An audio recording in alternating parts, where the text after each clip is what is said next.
joining us. We've got a few game-specific questions ahead of New Zealand clash. Number one, first of all, from Tim. Do you make eye contact with the haka, and do you tell your players how to respond to it? Yeah, you make eye contact. If you look around, you see the players, and it's a huge part of sport, isn't it? The guys kind of treat it in their own way. We haven't spoken about what we're going to do, but no, it's a brilliant part of sport, and it's great to actually witness at Twickenham. And I remember 2 years ago when Swing Low was kind of sung around, we couldn't even hear the haka, and that really inspired us to kick on. And I think that was the day we won.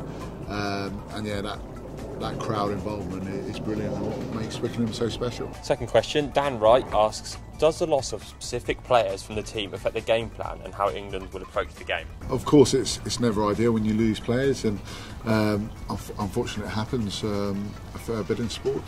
But we trust our squad, we trust the guys who have come in, and it's given a huge amount of opportunities to certain guys. And that's what England have always been about. In every position, from one to fullback, we've got kind of 2 or 3 players who can come in and really excel.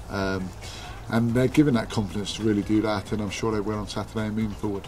Harry Wilco asks, are you relishing your battle with the New Zealand back row and Richie McCaw? Yeah, whenever you play New Zealand, it's always tight, and the back row, they always tend to have quite a formidable unit, and no matter what the kind of the combinations. And yeah, of course, you always look forward to those battles, and the really tough encounters is what you try and enjoy as a player, and you make the most of.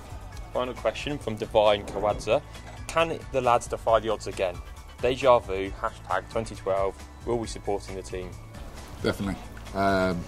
It's definitely the plan to go out there and put our plan in action.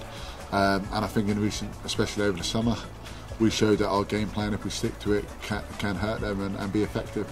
Unfortunately, we didn't quite stick to it for the full 80 minutes. And as New Zealand have shown in recent games, especially the most recent against Australia probably, unless you play for the full 80 minutes, they're capable of scoring from anywhere.